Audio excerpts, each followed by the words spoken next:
이번 한국 순례기 여정은 한강, 임진강, 예성강이 서해 바다와 만나는 곳에 위치한 섬 강화도입니다. 역사적 유물이 많아 한국 역사 축소판이라 불리는 강화도는 한국 기독교 역사에서도 중요한 장소인데요. 강화도는 수도 한양과 내륙으로 들어갈 수 있는 해상 교통의 요충지였기 때문에 선교지로서 탁월한 장소였던 거죠. 강화에 전해진 복음이 전국으로 뻗어가며 한국 기독교 역사의 중요한 거점이 됐던 강화도. 이곳에 남아있는 한국 기독교 문화유산과 믿음의 사람들을 찾아 떠나봅니다.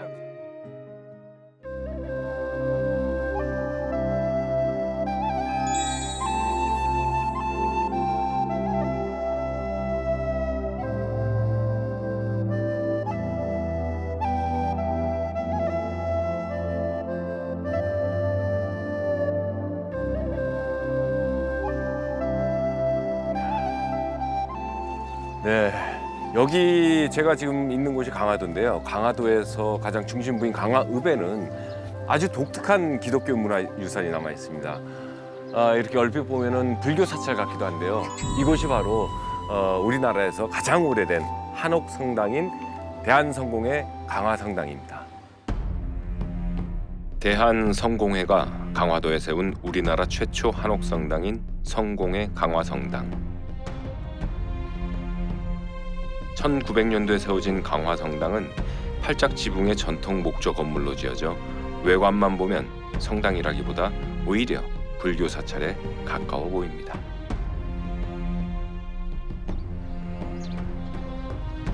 그러다 보니 이 성당 앞을 지나던 승려들이 사찰인 줄 알고 합장을 하는 해프닝이 벌어진 적도 있다네요.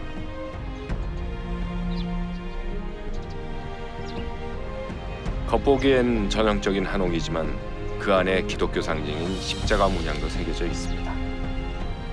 특히 태극 무늬와 어우러진 십자가가 이색적인데요. 이러한 독특한 조화가 강화성당의 큰 특징인 거죠. 그렇다면 성당 내부는 어떤 모습일까요?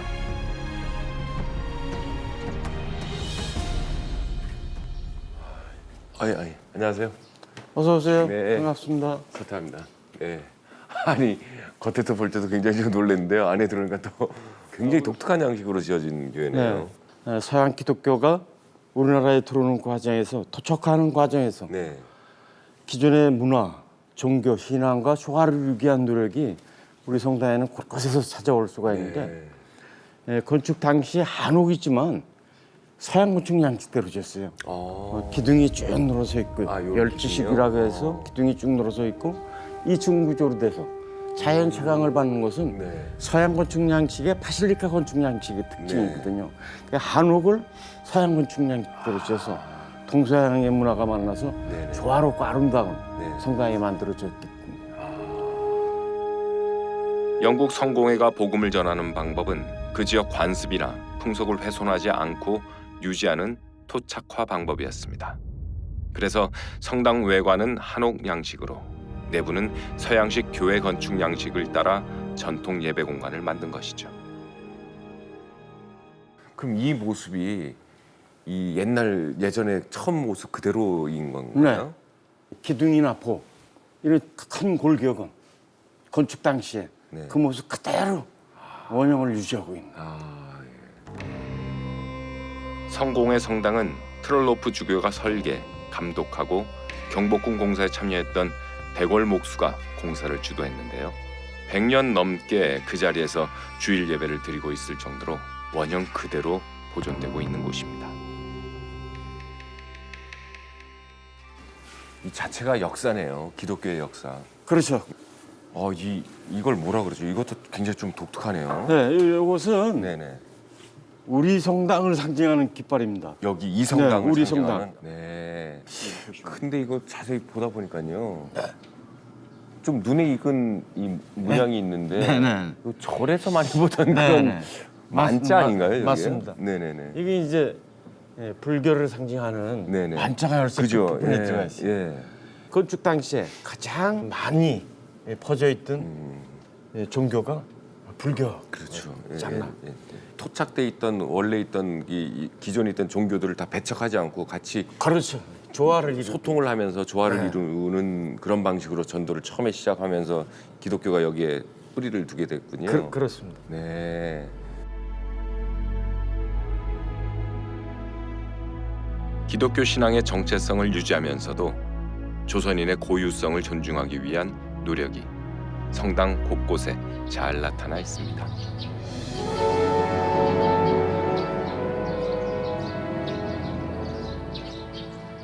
그 100년 전에는 사실 기독교 문화가 이렇게 한국에 들어왔을 때 굉장히 박해를 당하고 막 이랬을 텐데 어떻게 이렇게 큰 건물을 지을 수가 있었어요? 그렇죠. 그 당시에는 열강들이 네. 우리나라에 막 침략을 침략을 많이 할 때 강화도는 더 침략을 많이 받았죠. 그렇죠. 예. 그러다 보니까 조선 왕실에서도 야 우리도 해군을 좀 길러야 되겠다. 그래서 시작된 것이 이 강화의 왕립 해군사관관 학교가 최초로 네. 건립이 되게 됩니다. 아, 거기에 있던 교관들은 영국 군인들이었어요. 당시 강화에는 해군사관학교와 같은 조선수사해방학당이 있었습니다.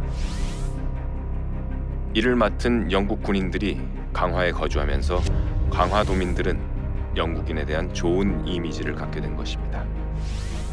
그 틈에 영국 성공의 선교사들이 들어와 선교를 시작하는데요. 선교사들은 먼저 양반들을 선교 대상으로 삼고 복음을 전합니다. 그래서 양반들이 좋아할 만한 크고 화려한 성당을 짓게 된 거죠. 네. 그 영국의 성공에는 비교적 수월하게 강화도에서의 선교 활동을 시작하게 됐습니다. 하지만 반면에 또 하나의 축인 미국의 감리교는 강화도에 발을 들여놓기조차 힘들었는데요. 그 가장 큰 이유는 강화도에서 치러진 두 번의 전쟁 때문이었습니다. 1866년과 1871년 프랑스 함대와 미국 함대는 차례로 강화도를 침략합니다. 강화도는 이 두 차례 전쟁을 치르며 큰 피해를 입게 되는데요. 그 후 강화도 주민들은 전쟁을 일으킨 프랑스와 미국 사람들을 오랑캐라고 여기며 증오하게 됩니다.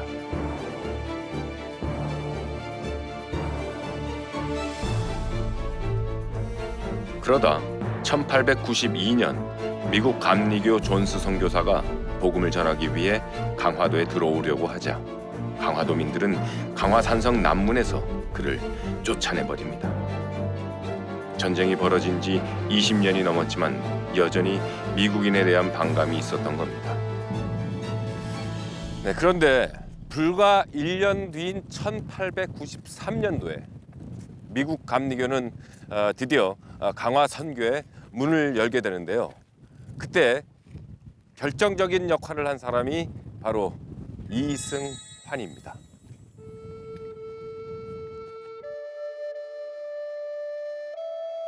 이승환은 인천 제물포에서 주막을 운영하던 사람이었습니다. 복음을 듣고 예수를 믿게 된 그는 주막을 접고 고향인 강화도에 돌아가 어머니를 전도하는데요. 어머니도 믿음이 생기자 그는 존수 선교사에게 세례를 요청합니다. 한번 쫓겨난 경험이 있던 존수 선교사는 사람들 눈에 띄지 않게 조선인 복장을 한 채 배를 타고 다시 강화도로 향합니다. 하지만 그 소식을 들은 한 양반 가문에서 강하게 반발합니다. 그중 가장 심하게 반대했던 사람이 바로 김상임이었습니다. 그는 선교사가 찾아가는 집을 불사르겠다며 엄포를 놓기까지 하는데요. 만약 서양 오랑캐가 우리 땅을 밟으면 그가 가는 집을 쫓아가서 불살라버리겠다.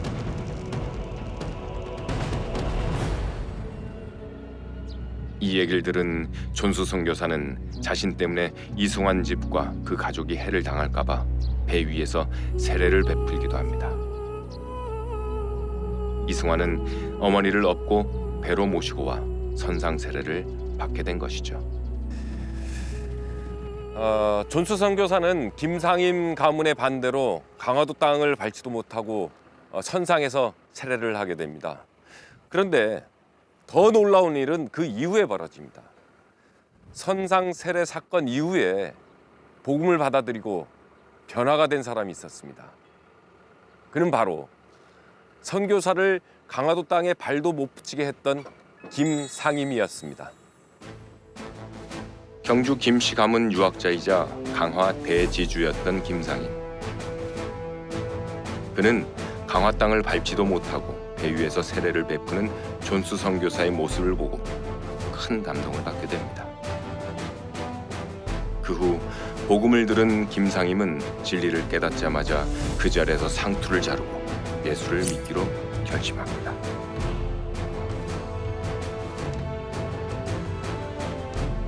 양반이자 유학자였던 그가 예수를 믿고 개종한 후 어떤 변화가 일어났을까요?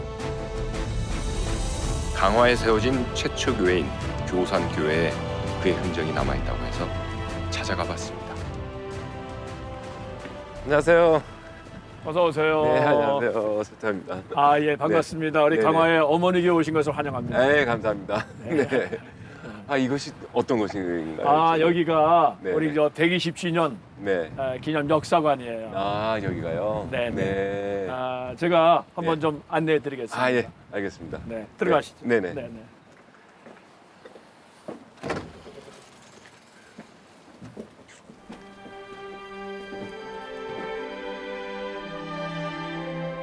이곳은 교산교회가 선교 120주년을 맞아 만든 선교 역사관으로 초기 강화 기독교 역사를 한눈에 볼 수 있는 곳입니다. 선교관에 들어서면 강화도 복음 전파의 겨자씨가 되었던 세 사람의 얼굴이 보입니다.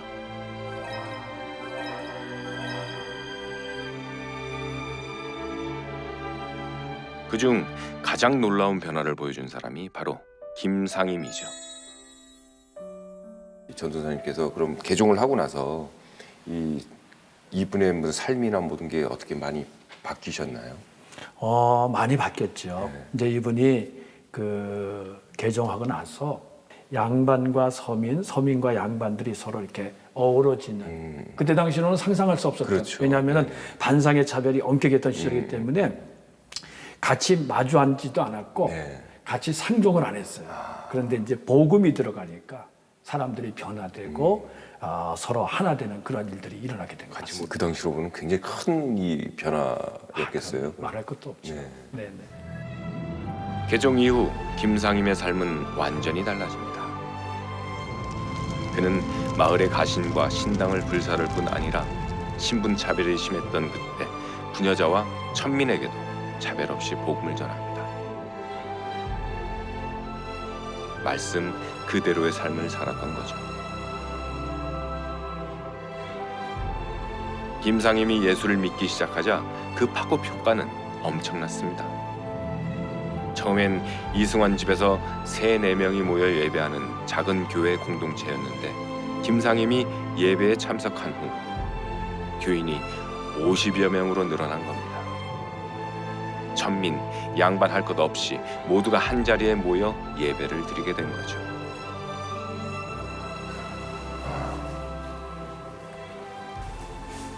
또 여기 보시면은 다리목에 15권짜리 네. 기억자 초가집을 네. 당시 돈 40원에 매입해서 네. 그 이사했다는데 그 바로 그 매매증서. 그러니까 강화 교회사에 있어서 네네. 최초의 그 유물이죠. 1896년도 자료니까. 네. 점점 교인 수가 많아지자 김상임은 자신의 땅을 기증해 교회를 세웁니다. 15권짜리 기억자 초가집. 네. 거기서 예배를 드리면서 김초 씨가 그 중심 인물이 돼서 네. 1915년도에 그 바로 뒤에다가 네. 세 번째 예배 처소이면서 예배당으로는 첫 번째 정식 그 건축한 예배당이죠. 네. 네. 네. 그래서 이제 거기서 예배를 드리다가 네. 1959년도에 네. 지금 이제 이 자리, 네. 이 돌예배당 네네네. 역사관으로서는 이 자리로 예배당을 건축해서 옮겨오지. 네. 네. 교회를 세운 김상임은 본격적으로 신학을 공부하고 1897년 교산교회 전도사로 부임합니다.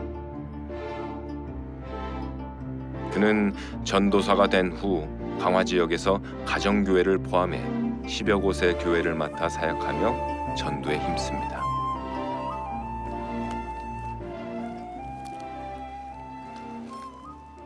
네, 안녕하세요. 네, 어서 오세요. 네, 서태합니다. 네. 네. 아니 얘기 듣기로 이 마을에 그 김상인 전도사님 후손분들이 많이 사신다고 제가 들었습니다. 김상임 어르신이 이제 저 후손 네. 6대손 김성기 장로입니다. 아, 예, 그렇습니까? 네. 반갑습니다. 후손과 함께 찾은 곳은 김상임 전도사가 잠들어 있는 묘역입니다.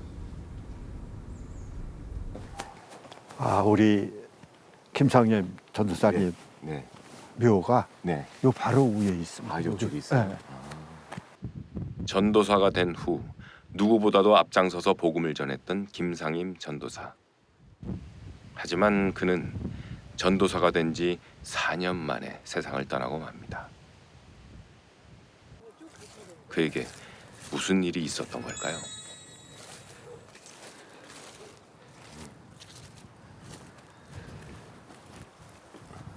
아, 여기 이렇게. 네. 네. 아, 이 자리에 오니까 또 이게 김 전도사님의 마지막 모습이 어땠나가 좀 궁금해지는데요. 혹시 들으신 바가 있어요? 마지막 모습에 대해서? 아, 우리 증조분께서 네. 더 이제 하나님이 크게 쓰실 그런 그 분인데 네. 그 생애 동안에 이제 그 열병이 돌기 시작했습니다. 이 지역에. 네. 근데 신앙인으로서 이제 환자가 있으니까 이제 신방도 다니시고 전도도 다니시고 그러셔야 되는데 그 열병 환자 가정을 이제 신방을 가셨다가 네. 열병이 이제 감염이 되신 감염이 거죠. 다른 사람들은 열병에 전염될까 두려워하고 있을 때 김상임 전도사는 한 사람이라도 더 전도하기 위해 마을 곳곳을 다니며 복음을 전한 것이죠. 자신의 안위보다 사명이 먼저였던 김상임 전도사.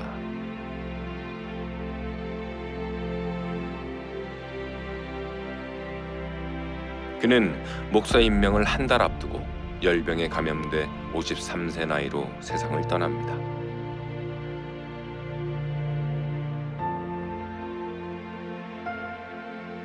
그래서 하나님의 그 부르심을 받으셨어요. 네. 그래서 그 후로 우리 전사님을 네. 통해서 네.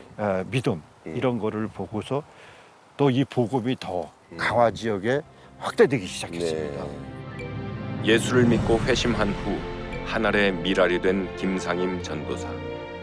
그를 통해 주변 사람들이 예수를 믿게 되고 더 나아가 강화 지역 곳곳에 교회가 세워지는 놀라운 역사가 일어난 거죠. 예수 믿는 자를 핍박했던 사울이 예수님을 만나고 회심한 후 바울이 되어 복음을 전했던 것처럼 김상임 전도사도 바울과 같은 삶을 살았던 겁니다. 김상임 전도사의 변화된 삶을 통해 가장 큰 영향을 받은 건 바로 그의 가족들이었습니다. 김상임 전도사의 후손들은 그 믿음을 계속해서 지켜나가고 있을까요? 그럼 이 마을이 그 김상인 전도사님 때부터 이 마을에 같이 모여 사시게 돼가지고 쭉 지금까지 계속 그렇죠. 아, 예. 저는 올해 71인데 네. 나면서부터 이곳에서 네. 이제 고향을 지키면서 아, 이제 증조분의 그 신앙을 네. 이어받아서 네. 이제 후배 양성 네네. 또는 교회에 이런 네. 이제 충성 봉사하고 있습니다. 대단하십니다. 그렇게 몇 대를 이어오면서 이렇게 신앙생활을 같이 이렇게 모여서 사시면서 신앙생활을 하신다는 게 네, 대단한 것 같아요. 저희 손자까지가 네. 지금 7대, 8대까지 내려갔습니다. 아, 대단하십니다.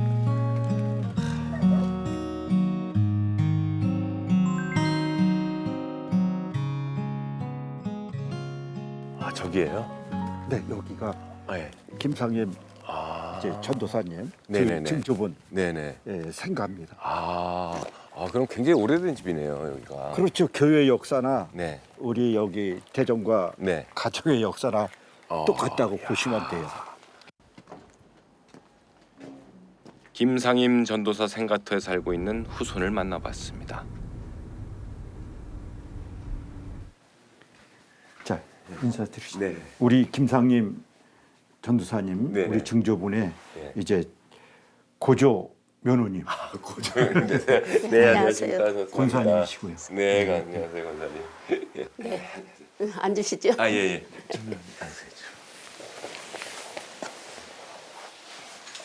아, 그러니까 이 집이 그 예전에 김상임 전도사님께서 사셨던 그 생가 자리죠? 네, 그 자리예요. 그대로. 네, 네. 예. 아니 그 중간에 개축을 하게 됐고요. 네. 지붕만 남겨놓고서는 근데 터전은 여기죠. 아, 바로 이 네, 터전에서 네, 그대로. 네. 네. 그렇게 했어요. 김상임 전도사의 생가는 100년이 넘는 세월이 흘러 그 당시 집의 흔적은 사라진 지 오래지만 그 터는 그대로 남아 후손들이 대대로 이곳을 지키고 있습니다. 그 전에 제가 여기 이제 큰 집이 아버지 큰 집이니까 자주 놀러 와는데 여기가 쪽문이 있었어요. 그러면서 저 뒤에가 교회가 있었어요. 예, 처음에 교회죠. 네, 그러면서 여기서 올라가서 예배 드리고 네. 내려오고 그러고 이제 가까웠어요. 그래 우리 바로 큰 어머니는 매일 가서 기도만 하고 계시는 거예요. 마루를 교회 마루를 예. 진짜 유리 깔아놓은 거 마냥 그렇게 깨끗이 닦아 놓으셨어요. 아, 쪽문이 참 재밌네요. 네. 교회를 좀 더 빨리 가깝게 가려고 쪽문을 내셔가지고. 옛날에 교회를- 이렇게 창호지 바른 문 있잖아요. 아, 그런 문이요? 그런 거, 아. 예, 그런 것도 있었어요. 이제 그게 이제 100년이 좀 훌쩍 넘은 그 시간인데 이렇게 쭉 이렇게 신앙생활을 대대로 이렇게 이어가면서 해오기가 굉장히 어렵잖아요. 그렇게 쭉 이어오면서 뭐 어려운 점이나 이런 건 없으셨는지요? 저는 결혼할 때 대대로 예수 믿는다고 그래가지고서 네. 왔어요. 네. 왔더니 어떠세요? 그랬더니 제가 상상했던 것보다 네. 많은 시련도 많았어요. 아, 하나님 은혜도 많았지만 네. 그만큼 또 시련도 따르더라. 더 그래서 단단하게 더 해주시려고. 기도하게 네, 되고, 기도하게끔. 예, 기도를 하게 만드시죠. 이게 우리가 뭐 복받자고 믿는 게 아니라 네. 믿음을 이 신앙을 땅까지 전도하기 위해서 이제 또 이렇게 신앙생활을 하는데 이제 그 시할머니 김리부가 권사님의 그런 그 생을 보면은 뭐 추나 더우나 뭐 어느 그 계절에 관계없이 새벽제단을 꼭 쌓으셨어요.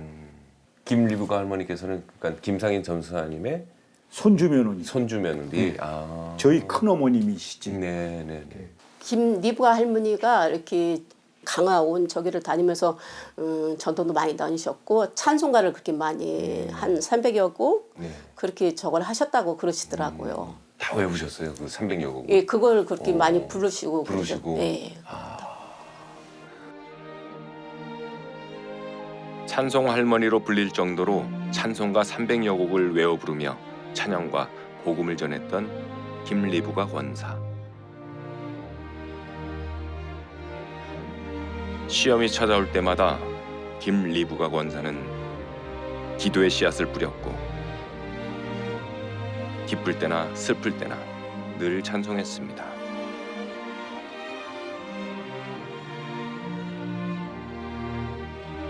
김상임 전도사로부터 시작된 믿음은 한 세기를 훌쩍 넘어 지금도 계속해서 이어지고 있습니다. 기독교를 배척했지만 예수를 믿은 후 하늘의 미랄이 되었던 김상인 전도사. 그의 변화는 그의 가족, 마을 뿐만이 아니라 강화도 전역을 변화시키기에 충분했습니다. 요즘 이 시대에 하나님이 원하는 한 사람이 있다면 바로 그러한 사람이 아닐까요?